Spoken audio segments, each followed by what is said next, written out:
Welcome to my channel Priya's cooking Tamil. இன்றைக்கி நம்ம சேனலில் மஷ்ரூம் பச்சை பட்டாணி வச்சு ஒரு டேஸ்டியான பிரியாணி எப்படி செய்யுதுன்னு பார்க்கலாம். ஃபஸ்ட்டு இந்த பிரியாணி செய்கிறதுக்கு ஒரு குக்கரில் ஒரு ஸ்பூன் நெய் சேர்த்துக்கோங்க. அது கூட கொஞ்சமாக எண்ணெய் சேர்த்துக்கோங்க. இதெல்லாம் நல்லா காஞ்சதுக்கப்புறம் பிரியாணிக்கு தேவையான ஸ்பைசஸ் எல்லாத்தையும் சேர்த்துக்கோங்க. இது எல்லாத்தையும் நல்லா பொரிய விட்டுருங்க. இப்போ இது கூட 2 பிரிஞ்சி எல்லாம் சேர்த்துக்கோங்க. இப்போ இது எல்லாத்தையும் நல்லா பொரிய விட்டுருங்க. இது நல்லா பொரிஞ்சதுக்கப்புறம் 2 வெங்காயம் இந்த மாதிரி கட் பண்ணி சேர்த்துக்கோங்க. வெங்காயம் சேர்த்துட்டு நல்லா வதக்கி விட்டுக்கோங்க.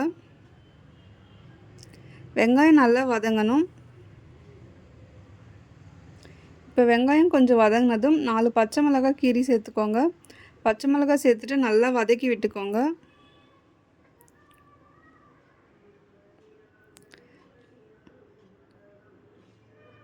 இப்போ வெங்காயம் இந்த அளவுக்கு நல்லா வதங்கினதும் இதில் கொஞ்சமாக உப்பு சேர்த்துக்கோங்க. உப்பு சேர்த்துட்டு நல்லா வதக்கி விட்டுக்கோங்க.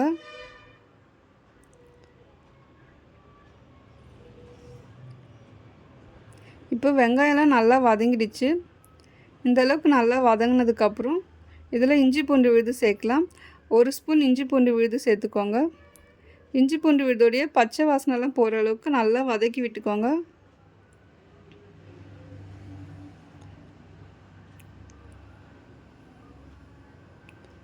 இப்போ இந்த அளவுக்கு நல்லா வதங்கினதுக்கப்புறம்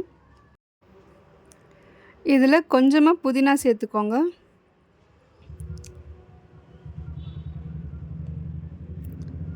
புதினா சேர்த்துட்டு நல்லா வதக்கி விட்டுக்கோங்க.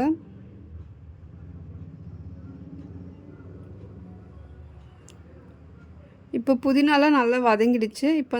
இப்போ இந்த அளவுக்கு நல்லா வதங்கினதுக்கப்புறம் இதில் தக்காளி சேர்க்கலாம். 2 தக்காளி இந்த மாதிரி கட் பண்ணி சேர்த்துக்கோங்க. தக்காளி சேர்த்துட்டு நல்லா வதக்கி விட்டுக்கோங்க. தக்காளி நல்லா குழைய வதங்கணும். இப்போ தக்காளி இந்த அளவுக்கு நல்லா வதங்கினதும் இதில் 1/4 ஸ்பூன் மஞ்சள் தூள் சேர்த்துக்கோங்க. 1/2 ஸ்பூன் மிளகாய்த்தூள் சேர்த்துக்கோங்க. 1/2 ஸ்பூன் கரம் மசாலா சேர்த்துக்கோங்க. இப்போ இது எல்லாத்தையும் நல்லா வதக்கி விட்டுக்கோங்க. இப்போ இது ஒரு 2 நிமிஷம் நல்லா வதக்கிக்கோங்க. இப்போ இந்த அளவுக்கு நல்லா வதங்கினதும் இதில் கட் பண்ணி வச்ச மஷ்ரூமை சேர்த்துக்கோங்க. இது கூட 1/2 கப் பச்சை பட்டாணி சேர்த்துக்கோங்க.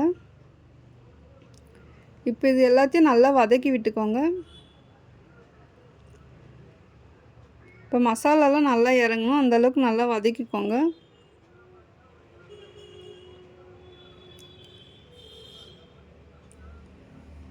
இப்போ இந்த அளவுக்கு நல்லா வதங்கினதுக்கப்புறம் இதில் தயிர் சேர்க்கலாம். 1/2 கப் தயிர் சேர்த்துக்கோங்க. தயிர் சேர்த்துட்டு நல்லா வதக்கி விட்டுக்கோங்க.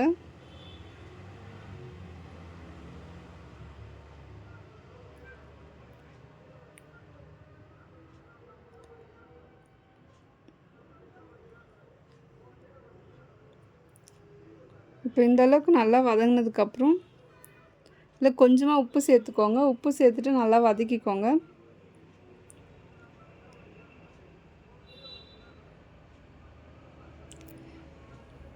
இப்போ இது நல்லா வதங்கினதுக்கப்புறம் இதில் அரிசி சேர்க்கலாம். நான் இன்றைக்கி 1 கப் ஜீரக சம்பா அரிசியை 1/2 மணி நேரம் தண்ணியில் ஊற வச்சு எடுத்துருக்கேன். அதையும் சேர்த்துக்கோங்க. இப்போ அரிசி சேர்த்துட்டு நல்லா மிக்ஸ் பண்ணிக்கோங்க. இப்போ இதில் 1 கப் அரிசிக்கு 2 கப் தண்ணி சேர்த்துக்கோங்க. தண்ணி சேர்த்துட்டு நல்லா கலந்து விட்டுக்கோங்க. இப்போ இது நல்லா கொதித்து வரணும். இப்போ இதில் கொஞ்சமாக கொத்தமல்லி சேர்த்துக்கோங்க. 1/2 எலுமிச்சை பழத்தோட சாறு சேர்த்துக்கோங்க. இப்போ இது எல்லாத்தையும் சேர்த்துட்டு நல்லா கலந்து விட்டுக்கோங்க.